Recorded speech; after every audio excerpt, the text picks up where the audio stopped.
You try to do the right thing for your child's mental health, but without informed consent, that choice can turn catastrophically wrong. We are your whistleblowing shrinks, Dr. Terrelyn and therapist Jen, and this is a Gaslit Truth podcast.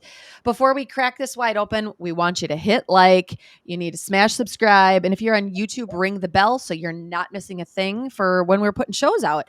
And before we get started, I have to do a quick plug here because in front of me is something fantastic.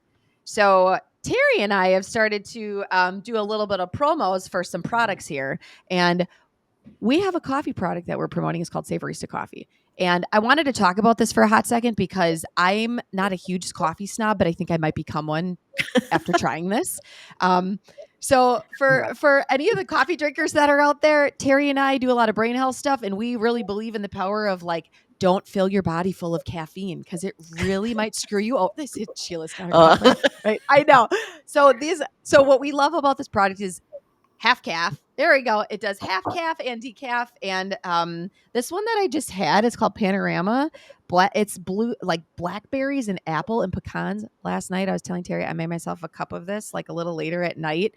Made my little froth, put a little ginger, a little cinnamon, a little nut. I barista'd the shit out of this the other night, and it was fantastic.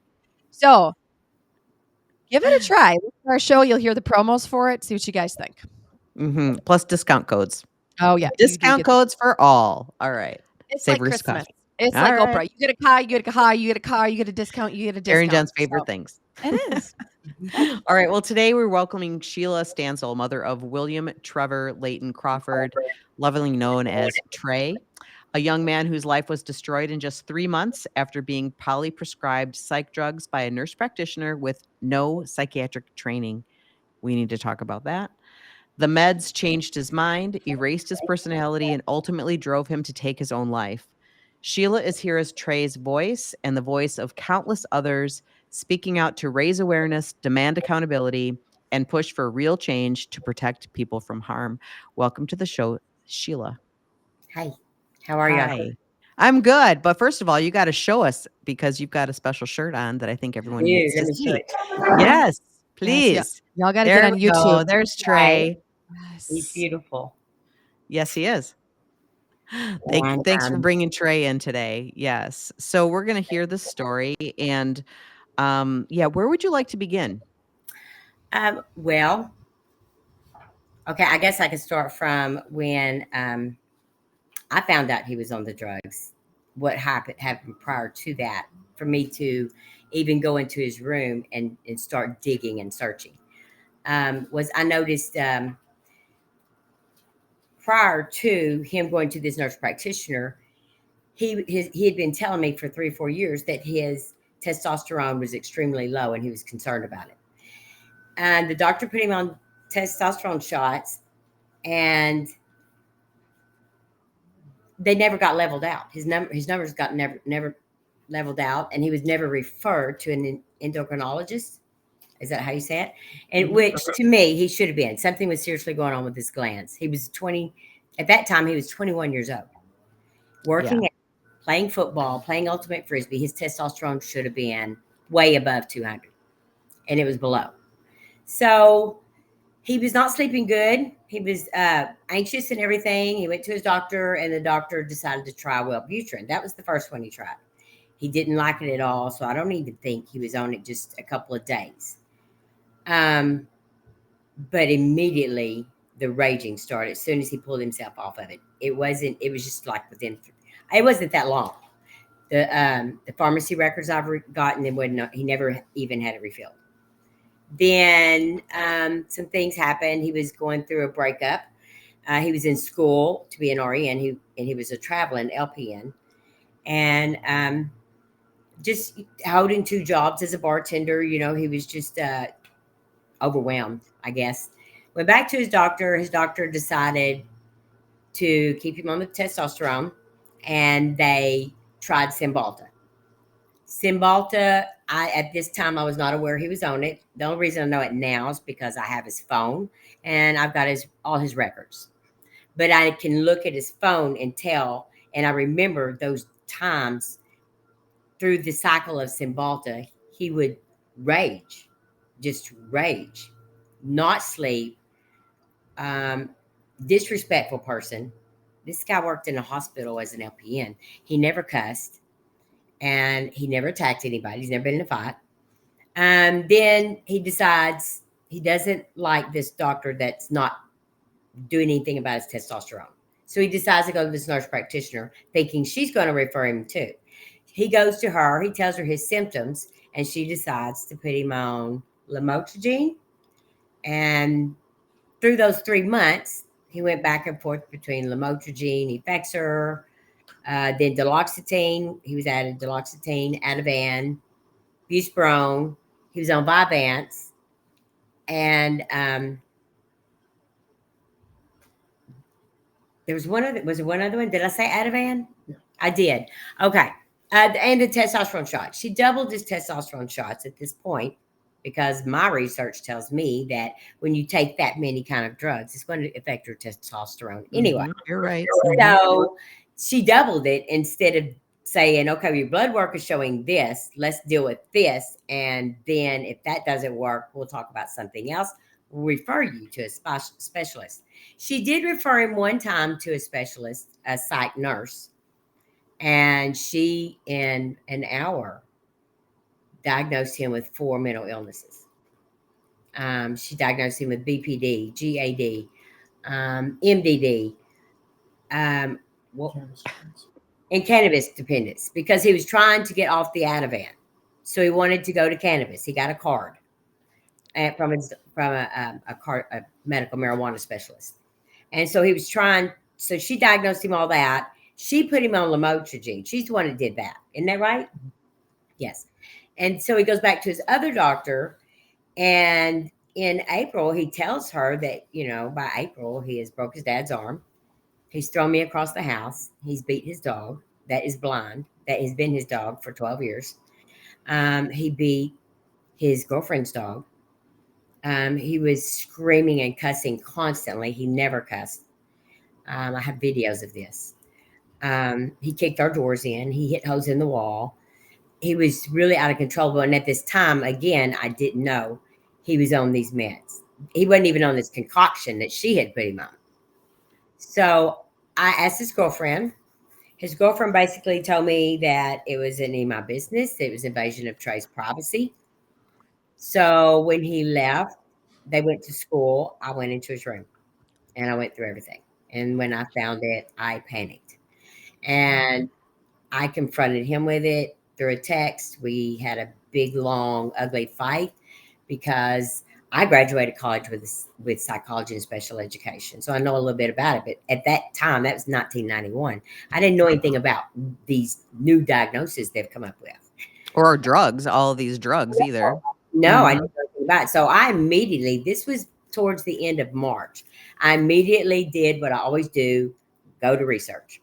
I started researching the drugs, and the more I researched them, the scareder I got. And he and I had a big fight about it because he didn't feel like what I was saying was correct. He wanted to trust his nurse practitioner. And I kept telling him, she's just a nurse practitioner. She's not even a specialist.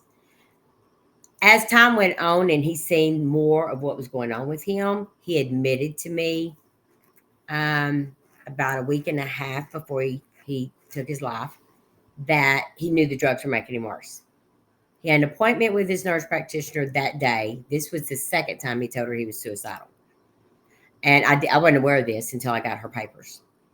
What did she do? Let me just ask you a question. So it was documented that he said he was suicidal. And what was her response to that when he would say that? What was the response?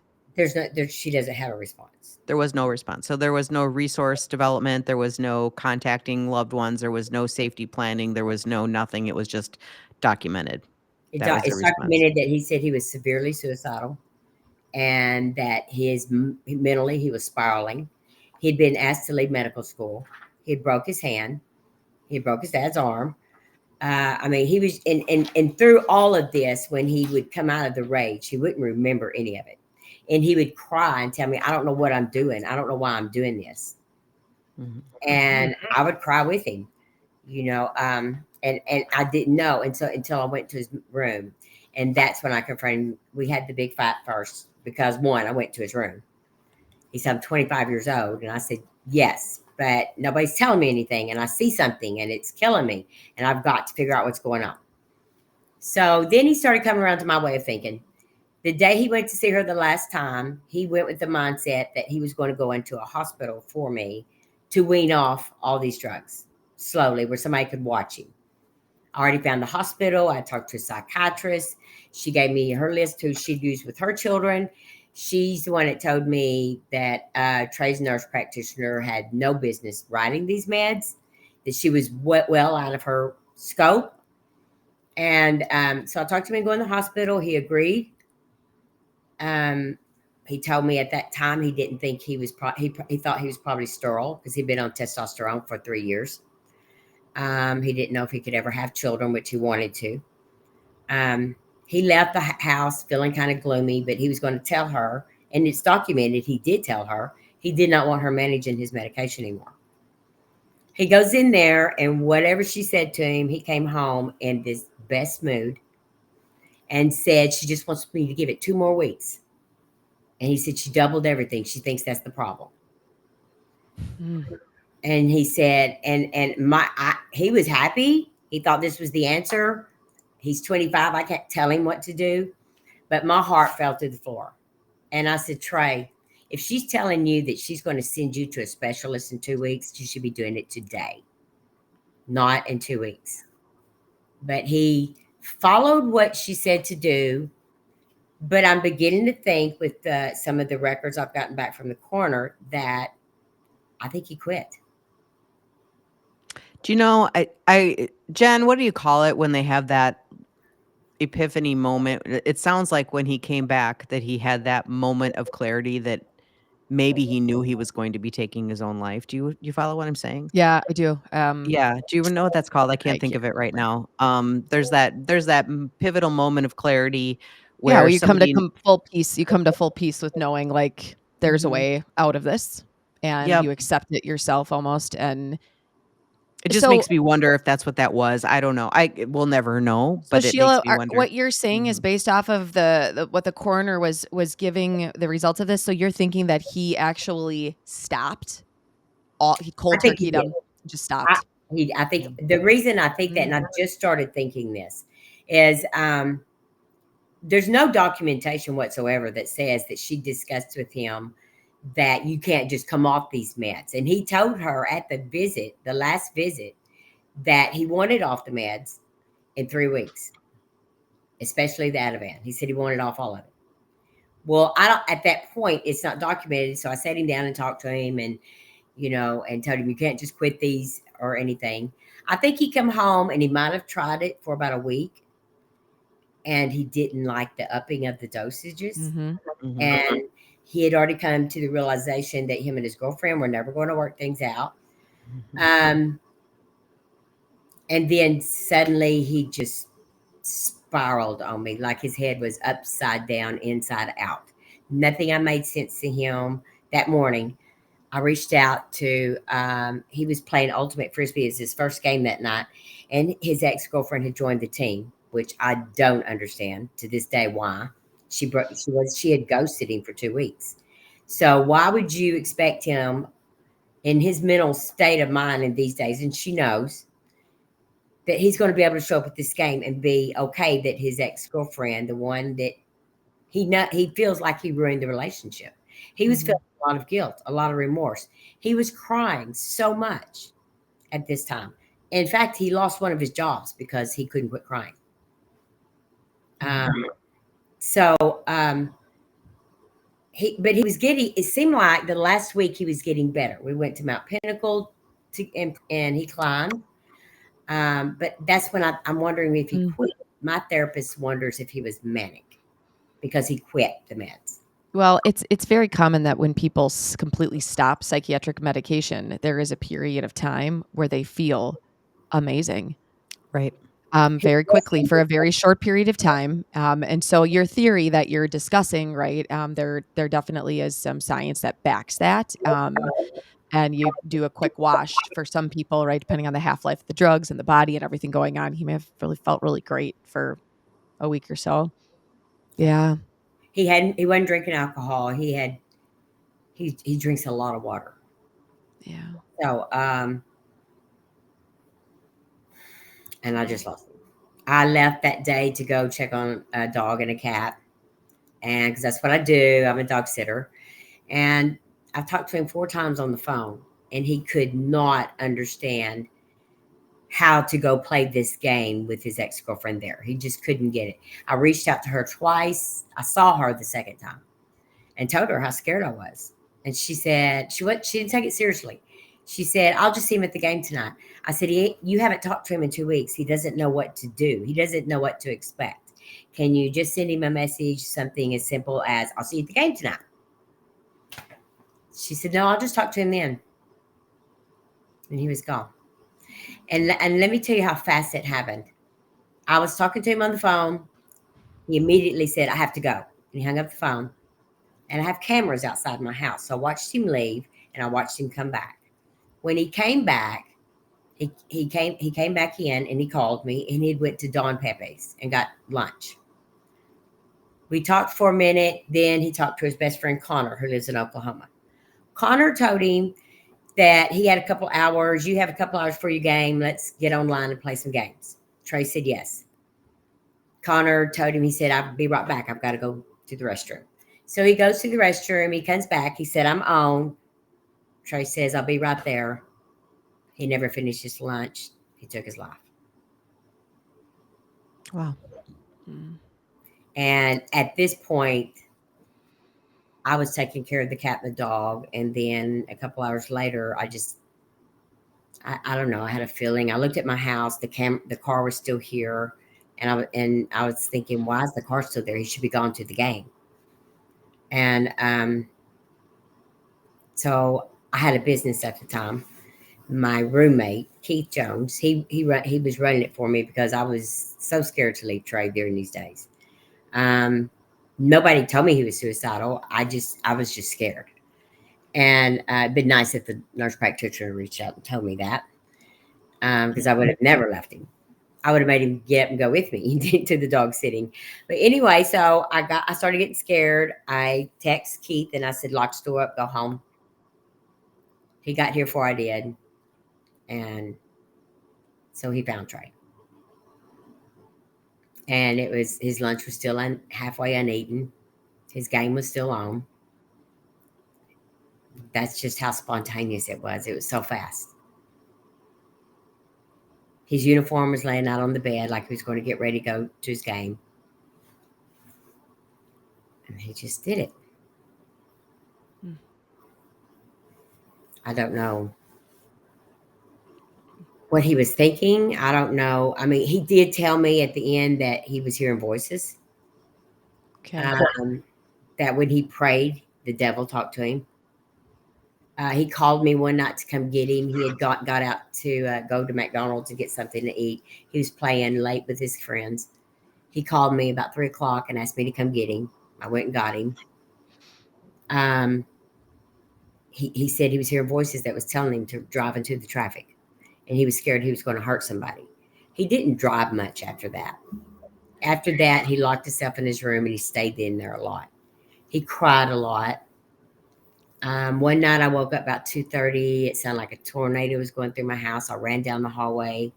And at this point, I already knew Trey's medication he was on. So I didn't come tearing down the hallway screaming. I just came down the hallway and I stopped and I just said, "Trey," in a real normal voice. And he immediately stopped what he's doing. He came out of his room. He shut the door. And I said, "What are you doing?" And he said, "I don't know." I said, "Well, what are you upset about?" And he said, "I don't know."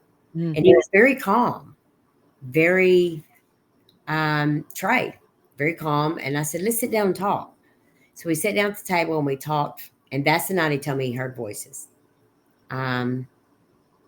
That's when I went to when I found out about the drugs, I went to my doctor and I said, "Tell me about these drugs." She's a nurse practitioner as well. And she looked at him. She said, "I can't." I said, "What do you mean you can't?" She said, "I don't diagnose these kind of drugs." She said, "I don't have enough education to be diagnosing these kind of drugs." She said, "I would have to," she said, "Are you wanting to take these drugs?" And I said, "No." This is what I found in my son's room. And she had the saddest look on her face. And she said, I can't tell you about these drugs. And that's when I went into research mode. I started digging everything I could. I got on Facebook, started reading Mana from California, or Mana. I started talking to her about, because she had a lawsuit against the L'Occitane or Cymbalta at one point, and she won the suit. We don't see the Cymbalta commercials anymore. But she wouldn't take money for it because she wouldn't sign an NDA. So she's like besides the functional nurse and Dr. Terrelin and Dr. Yosef, that's who I listen to. That's who. And Jen. And Let's not forget Jen. Several people I've started since I started this journey of looking it up, and then when I lost him, I got a court order to get all her papers, and I started going through them, and I said, why are all his blood work showing his testosterone is so bad? That would have made him anxious. I mean, testosterone to a man is an estrogen to a woman. And they make fun of us when we go through menopause, so I'm not trying to make fun of a man with low testosterone. I'm just saying, why wasn't that ever dealt with? Well, the aggressive behavior that started to slowly show itself, which started with, you were talking about just more rage and more irritability, which interestingly enough started after just a couple days of taking Wellbutrin. Yeah. And doubling the testosterone, I think, too, right? Yeah, Or well, was first, that even before? that was later, though. Yeah, that was later. The first time you said rage, Sheila, was really like with just the Wellbutrin, and you said he only took it a little bit, didn't even didn't renew the prescription. He didn't like it. Yeah. So you saw a taste of it already there, which was different than prior to that. Even though we already had the low testosterone thing going on, the behavior was not escalated to something like that. And when he got off of it, he leveled out. Yes. Which when we look at these drugs, we've had a couple guests on that have talked about some of the research behind these, and there's some big players in this list of cocktails of drugs that he's on that are directly correlated to aggressive behaviour, violent behavior. Well, homicidal and suicidal behavior. Homicidal and suicidal behavior. And that's your Effexors, your Wellbutrins, your Butrins, my gosh, Vyvanse, lamotrigine. It's like all of it. It's the top ones. Yeah. So and an estrogen blocker at one time. Oh my gosh. And then his age, then you add his age in there, and it's so when you went through all the records, his behavior, was it documented in the records too? Yeah. She knew all along he was getting more and more aggressive, that he had he'd been asked to leave school. He'd lost 2 jobs. He'd gotten a physical fight with his best friend. All this is documented. She could see, he told her, I am mentally spiraling. Her answer was, here's more. Here's more. I'll up you got to double it, up it. Yeah. Here's more. Here's something different. She swapped it once overnight, and we really saw some craziness that night. So he had 2 nurse practitioners, right? Like the first one started it, then he went to a different one. He was referred to her. She's the psych NP. Yeah, but he only saw her one time. So, and she's, to clarify, the second one, she's the one that was the GD, diagnosed him with a whole bunch of stuff, MDD, cannabis dependence, that one. And then also she said she had put him on lamotrigine though, as well. But he was not diagnosed with bipolar. Yeah. And from what my research is, and I learned this even back when I was in college and studying psychology, lamotrigine is used for epilepsy. My husband was epileptic, and I divorced him because of his violent behavior. That was in 93. I'm sitting here looking at trace drugs, and it hits me. That's what Gary Don was on, because he was epileptic. And he would just get violent for no reason, absolutely no reason. And then he would come out of it. But I had 2 little children, and I said, I have to get my children away from this. So I married him twice, thinking that they changed his drugs, it was going to help. No, he would just come unglued for no reason. Yeah. Absolutely no reason. and would choke me for no reason. Here's my children watching. So, and then I'm looking at trace drugs, and I went, that is what Garidon was on in 1991 to 93. Well, I was married. It was a 6 long relationship. I married him twice. Second time didn't last long. Second time I was new. But I didn't put the connection to the medication till now. Sure. Now I'm looking at how Trey acted and how Garidon acted, and they were on the same drug. It's how long have they known this? What's interesting to me is that the psych NP maybe didn't take a little bit different of a view of this. I know she only had her eyes on your son once. But it's very interesting to me that she didn't look at that and kind of go, okay, so you've tried the Cymbalta, we've tried the lamotrigine, we've tried the Wellbutrin, we've tried all these things. You're progressively getting worse. Your regular, your NP is sending you my way. And the response to that was, let's put a bunch of labels on you and stick the lamotrigine on you. And he I never just went want back to her. I want to be clear to our listeners here that that is exactly what you're not supposed to do. This is the After you start psychiatric medication, you don't then get new diagnoses suddenly. That's part of the DSM that everyone doesn't look at. Jen and I have talked about this before. It's written in there. If after you start a psychiatric medication or any other substance, you don't get a bunch of diagnoses while you're under the influence of those things. And psych meds is one. Yes. So she misstepped a lot, in my opinion, as a nurse practitioner. And number one, diagnosing some pretty hardcore mental health diagnoses in one session. I mean, I realize we have to diagnose to get reimbursed, but damn, that was a lot.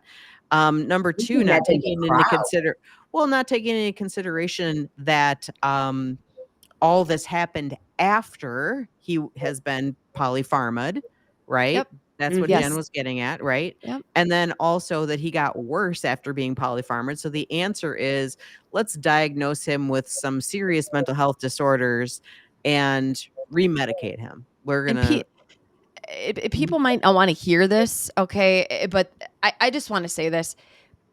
We get so stuck on, I've got to go see a certain type of specialist. Like in this case, you're doing what we are taught to do. Like I'm seeing a regular NP. That NP does not have the knowledge, right, of like the psychiatric medications. Okay. So I'm going to go see someone who is an expert, truly, who has additional training, someone who does a little extra in the background to understand psychiatric medication, which is why they are a psychiatric nurse practitioner. And yet when we do this, we can still be put in a position where that individual is no more competent than the individual who started this. And I just think it's important to hear, because we oftentimes, and we hear this a lot, is I have to go to someone who is an expert in psych drugs. And the reality is both of those individuals were indoctrinated educationally in the same thing. Maybe that psych NP had a maybe extra long weekend of learning about these drugs. But if you look at what occurred with your son, he went and saw the expert, and the expert made it worse. Yeah. My therapist, I'm in grief therapy.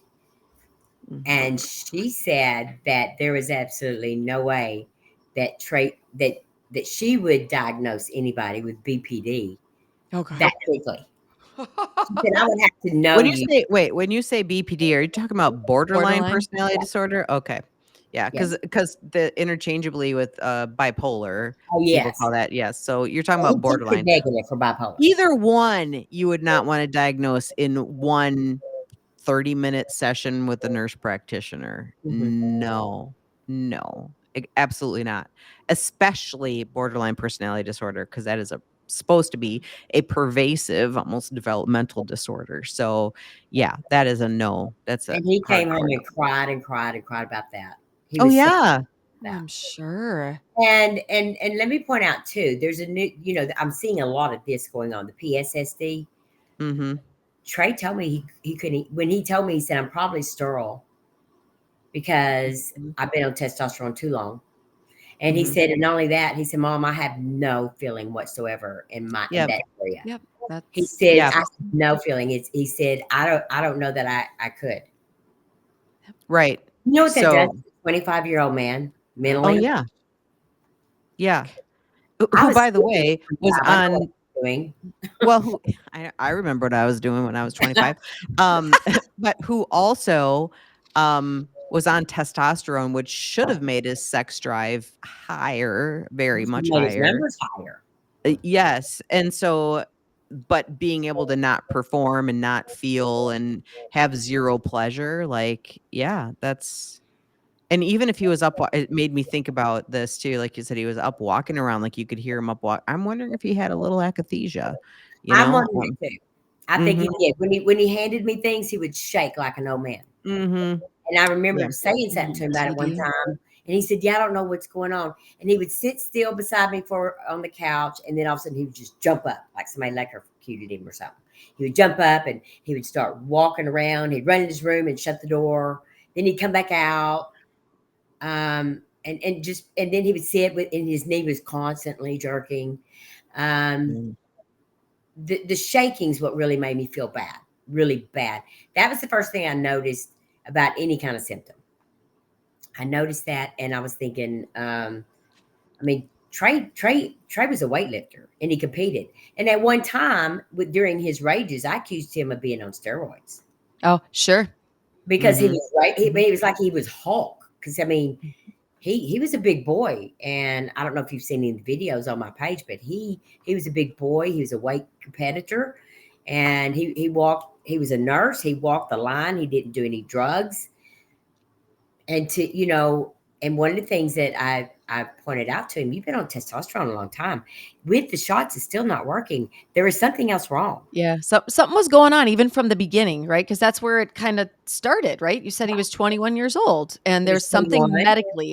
something mhm, medically going on with him, and his Yes. levels were just not yet. So right away, there's something hormonally occurring with him, which also, guys, goes hand in hand with mental health symptomology, for sure.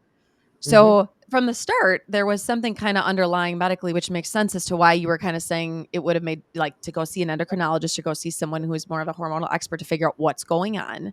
Because that was kind of the start of it. Yeah. Why? And as a and Trey's doctor was a male doctor. Why would you keep him on something that you know can make him sterile?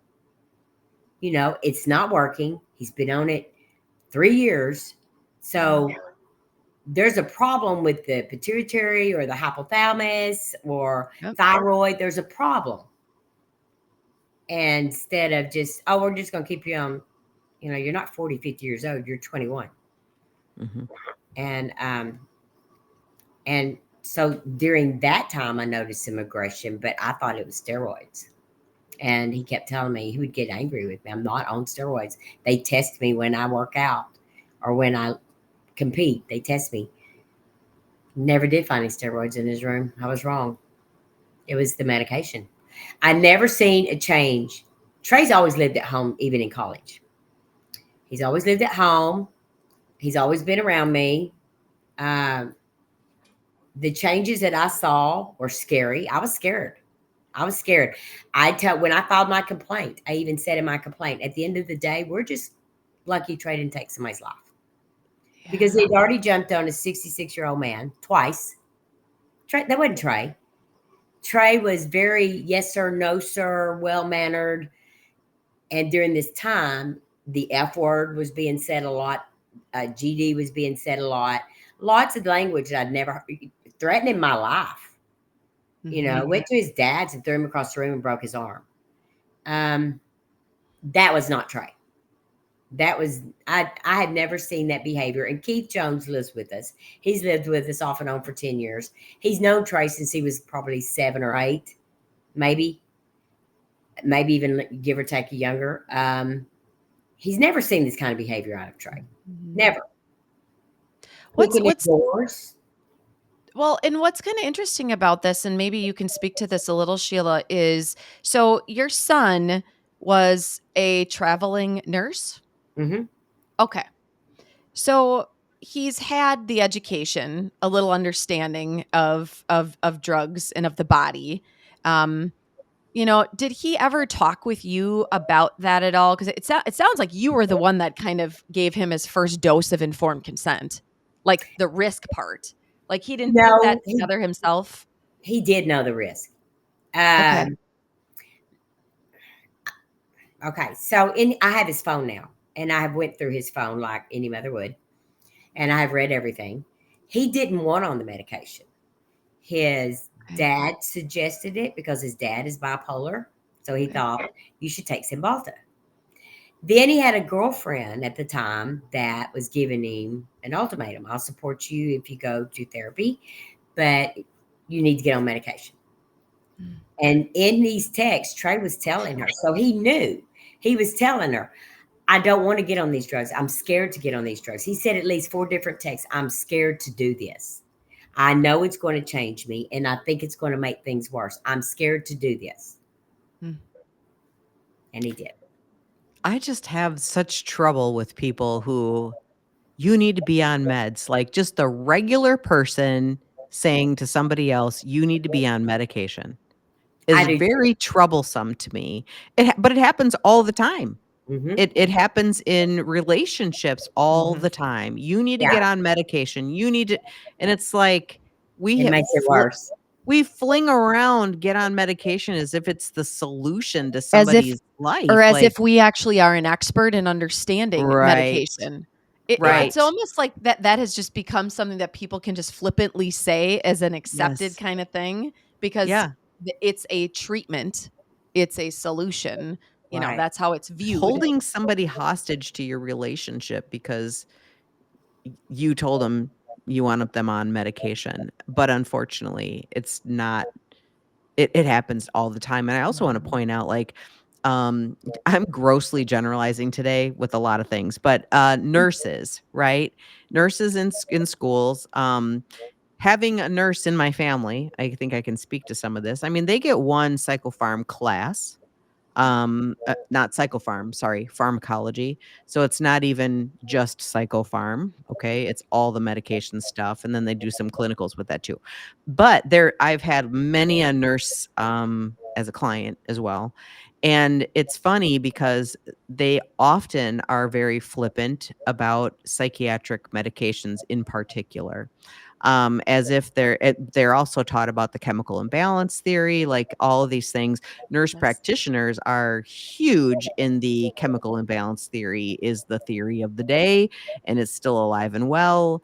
I think they're the last to know, like, honestly, and I'm sorry, nurse practitioners, especially psych ones. There are some really good ones out there. There are some really good NPs out there. But I do think that psych NPs often just throw around that prescription pad too easily. And I don't know why that is because they have so many opportunities to do so many different things, ordering labs, getting, really digging into somebody's life. Like they can do all of those things, but they don't. I feel like I don't know. I just feel like they need a lot more education in this area, especially when it comes to withdrawal side effects, that age group. Here's another thing, like, these all these things have black box warnings. He was right in the that time frame Yep. of the black box warning, young adult, and we're just gonna, like, well, let's just not worry about that, you know? But it was documented everywhere that this person was suicidal. Mhm. So I don't know. I mean, it doesn't take a rocket science to be like, well, he's suicidal. Black box warnings probably shouldn't be on these medications because it does this to him. Like, how hard is that? I don't understand how Right. hard that is, you know? And why do we continually go to more diagnostics, even though this kid didn't come in with all this stuff, but he exited his life with these huge diagnostics, which were improperly diagnosed and improperly prescribed, like, in my opinion anyway, my humble, Right. humble, I humble believe that opinion. too. Mhm. I believe that I too. I don't understand it. I get riled up about it because I just think I don't know, I expect more from a psych NP, I guess. I expect more. Right. But I I wasn't aware, and I mean, and he was also seeing a therapist. Mm-hmm. So And was his uh, therapist saying meds, meds, meds, meds, meds? no, his therapist didn't write nothing down. Is this his file? Look at this file. This is his therapist's file. Nothing is wrote. Nothing. Nothing. Mm. It was 8 pages to each thing, and nothing is wrote down, and except one sentence or a couple sentences at the end, and they all say the same thing. In fact, after Trey died, he wrote a letter. I mean, he wrote in, and this was done way after I collected papers. I had to go back and get this part of it. But he wrote that Trey's diagnosis was progressing. He was doing good, and that he was dismissing him. Not that Trey had committed suicide. Not that, I mean, there's no way Trey was doing good. There was no way. Trey had bite marks all over himself where he was biting himself.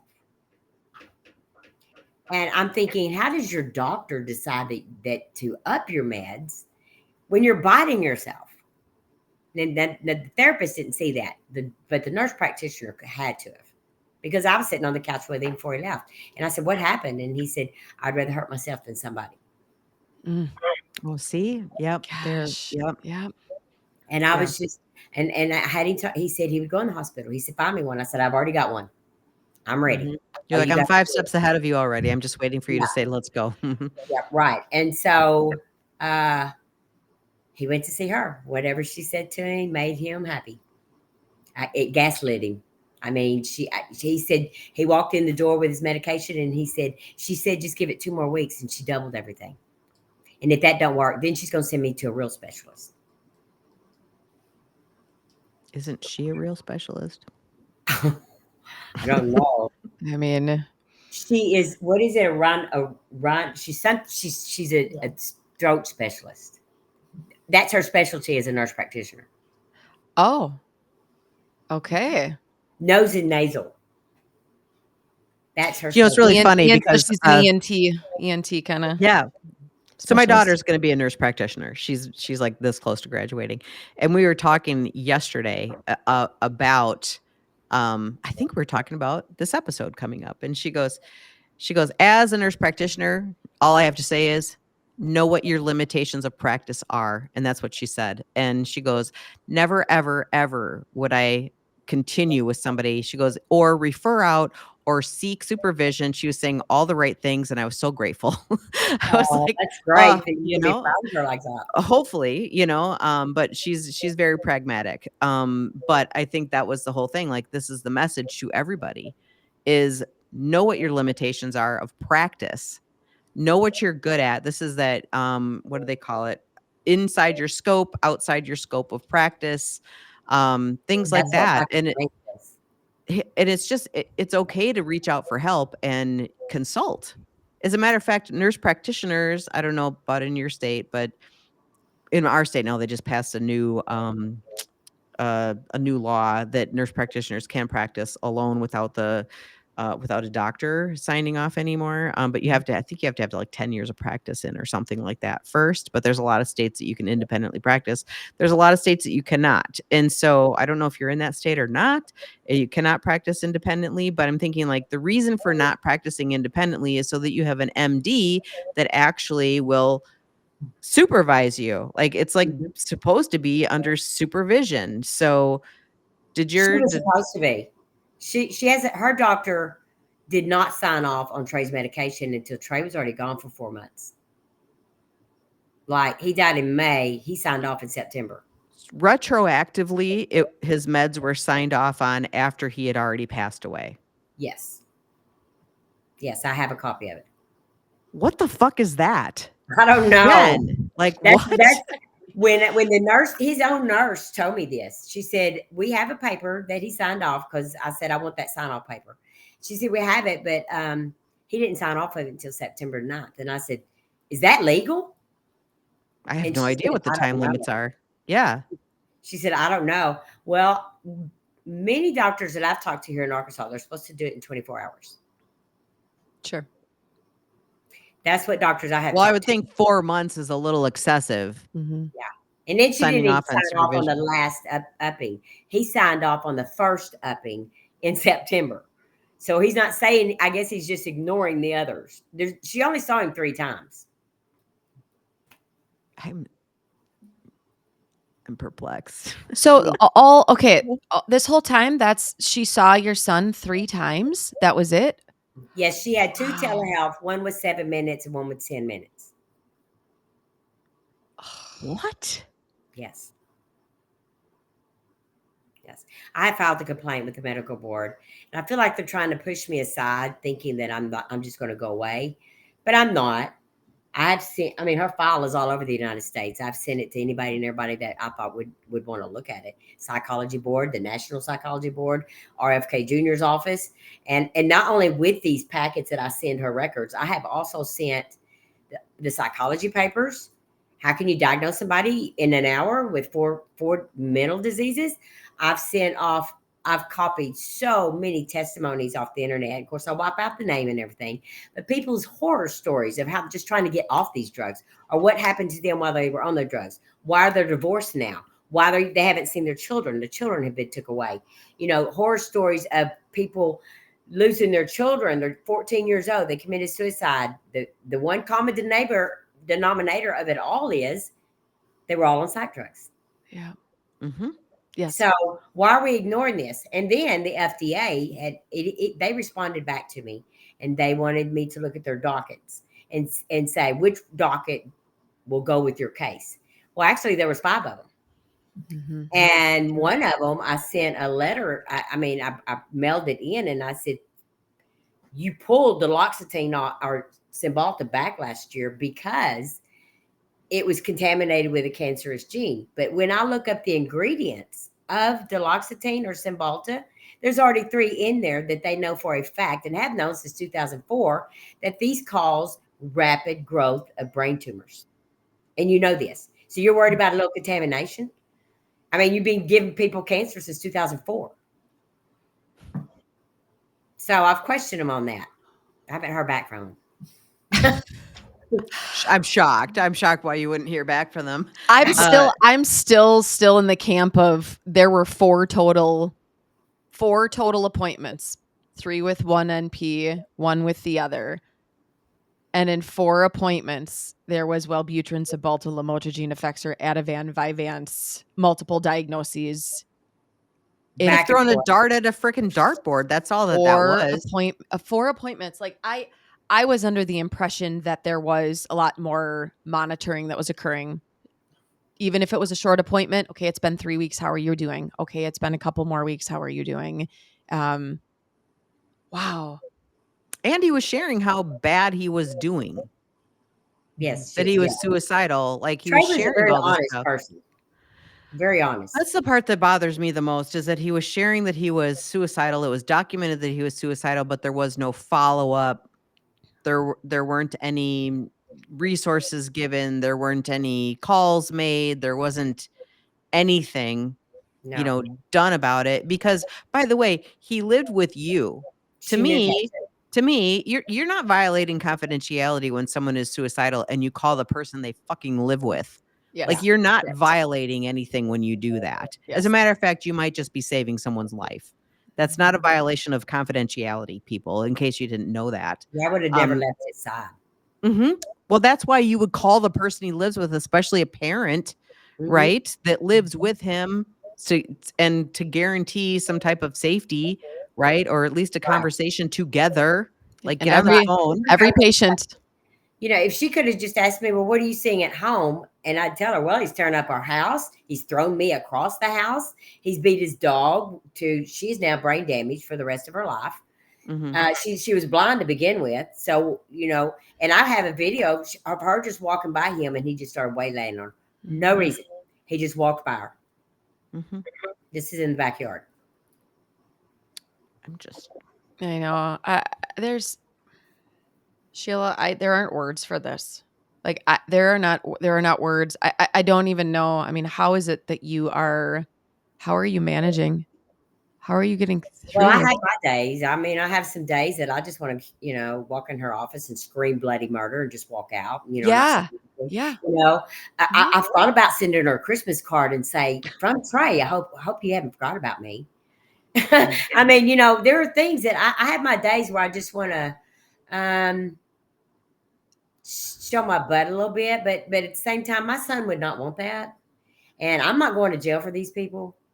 Even Mhm. though there are days that I feel like maybe I'm even a little mental from this. I'm traumatized. I've lost Oh, my I'm sure. baby. I've lost my grandchild. You know, and this kid wasn't like this all his life. Now, during puberty, he had some moments where might break up with the girl and have depression, but he would bounce right back, go play football, whatever, play ultimate frisbee, hung out with lots of friends, um, but never like this. I've never seen him aggressive. Never, ever, ever have I seen him aggressive. I've even told I've even said at the end of the day, we're very lucky he didn't kill somebody. I was worried about him being a nurse, honestly. He did, though. He did kill somebody. He killed himself. Right. Right. Yeah, But at he least he's did. not in jail where he shouldn't be. Yeah. Who should be in jail are the people that think they're God and write these medications and give out these diagnoses like, oh, you got strep throat, you've got gonorrhea, you've got, just throw a bunch of stuff out there. Mm-hmm. You can't, I mean, I graduated in 91. A lot of this stuff wasn't taught to us. In 91, when I graduated from with special education psychology, it was more about birth defects. Mhm. And we were And just behavior. Yeah, we was just now hearing more about the red color dye, the blue color dye, ADHD. That was just starting to come about. And then when my middle boy started school, he went to class with me at UCA, and they called him WC for wild child. He was just a wild child. And so when he got in school, they, immediately, oh, he needs to be on ADHD medicine. I said, no, put him on the playground and make him run. Just tell him Mhm. he's got to run that track 10 times. And then he'll come in and sit down. I promise you. And that's the way it always was. They would say, well, we think maybe no, he needs to play sports. And the year that he didn't make good grades, didn't have to play sports, they called me. I said, hey, that's on y'all. You should have told him he had to take summer school. Now you got to deal with this. Yeah. Well, Yeah. wild child is different than homicidal, suicidal child. That definitely. And Brady was just Mhm. always full of energy. He still is. He's a bodybuilder. Mhm. He still is. He went through a rough patch after Trey. Thought I was going to lose him. Thought I was going to lose my other child. I mean, it's just been rough on all of us. We all have our guilt. What could we have done? If I'd have known when they first started experimenting with him with these drugs, I would have stepped in then. But I didn't know until the end of March, and then he was gone May 21st. And by then, I mean, what do you do? If there's a message, Sheila, that you could give to the people that are listening here, what would that be? What do people need to know? It doesn't matter if your kids are adults. Watch what they're taking. I mean, if you go visit them in their meds or in a cabinet, just open the door and look at them. And your friends. It's not just my brother. It was my husband at one time. I've got friends that are on it, and they don't know anything about these drugs. They're just on it because the doctor says, "Oh, your mom died. You're depressed." And Mhm. one of my girlfriends called me from her doctor's office. She said, there was a medicine you told me not to take. What was it? And I told her, I said, SSRIs or SNRIs. Just be very careful because you're on gabapentin too. And I was on speakerphone. She said, well, she wants me to take Cymbalta. I said, hell no. And she said, well, you're on speakerphone. I was like, no, don't take that. Don't take Mhm. that. Mhm. Um, Did they so offer you medication in your grief? no, because my therapist, one of They my knew big better? they knew better. Okay. And not only that, my biggest saying, and anybody that knows me, I heard a professor say one time in college, if you're on a drug and it hasn't been on the market at least 7 to 10 years, you're research. Mhm. And he said, and man-made drugs are evil. And then I just kind of added that to everything. Everything man-made's evil. Money, they're overbuilding, they're running the animals out of their habitats. Man's just not real smart. I mean, I think we can all agree with that statement, Sheila. we Like, there's a lot of agreement. Yeah. Yeah. I have I a do lot to learn. We're not God. we do have a lot to learn, and actually, I think we have a lot of data that supports learning now. What we need to do is open our eyes and our ears and be curious about the data that we have and not be so dismissive, right? Because we've got, you said 1991. I remember 1991. Medications weren't a giant thing. They were starting to become a thing with Prozac. I think it was Prozac with women and Prozac. ADHD medicines. ADHD was starting, right? Mhm. But what happened was you said, "Well, I don't know what happened." Well, big pharma happened and big pharma marketing happened and everybody relied on a pill to get the job done of life. Um, so I think we have enough data. We really do. Do we really need to learn more? I think we need to learn how to actually read research. We need to learn how to push buttons more. We need to learn how to push on agendas.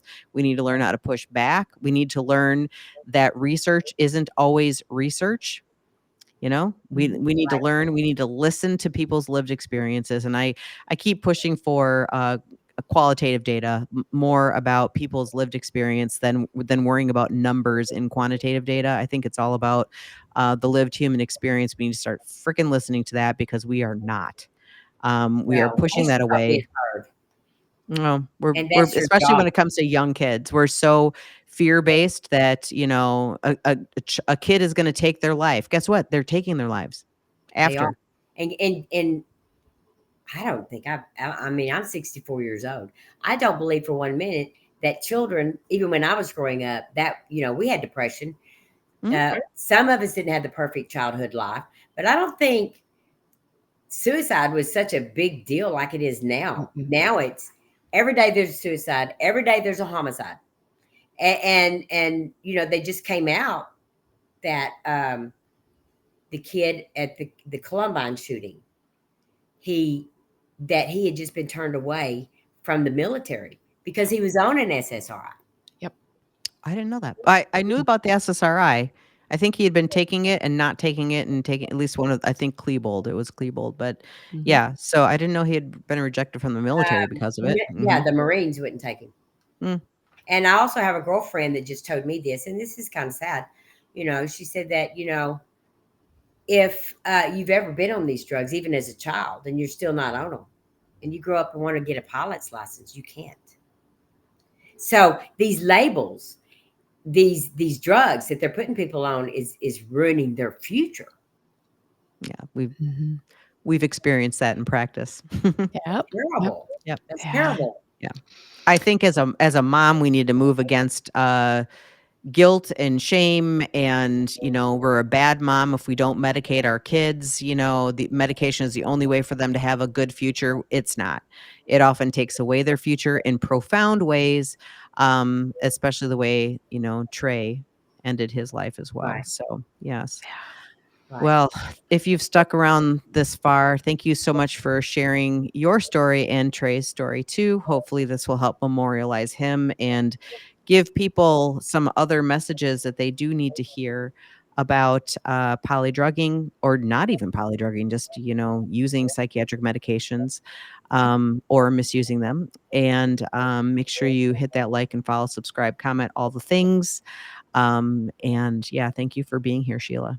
Well, I would like to say one more other thing. I'm legislating a lot. Good. Like, I am sending packets out that are this thick to everybody at least once a month. And next month, I'm not going to do it. I'm going to start following through because I've already done it 3 times. I'm going to start calling these people. You got my package. I had the tracking number. I know you got it. Have you read it? What do you think about it? And I'm not just with the medical boards. I'm with the CDC, FDA. I want these drugs. If they think they have to have these drugs, they need to be reclassified where nurse practitioners cannot write them. Mhm. There Yeah. needs to be more monitoring, tighter boundaries on these drugs because they are dangerous. They're not just dangerous to the person taking them, they're dangerous to people around them. That's right. And Yes, they ruin every relationship you have. So did we just hear we're going to be hearing a lot more about Sheila Stansel in the coming months and years? I'm thinking we are. So, all right. We're on our phones and little CNN app flag That's pops up right. and there's Sheila. Sheila. I want to be Yes. loud. I want to be loud. Not just for Trey. This is for every mother. if they see a change in your child, man, go check out their medications. Yes. It may not be that Yes. they're on meth. It may not be that they're doing opioids. It may Yeah. be something simple that a doctor gave them. Yes. That's right. Perfect. That's All a right. great ending statement for wrapping up. Sheila, you. thank you for being on the show. Thank you.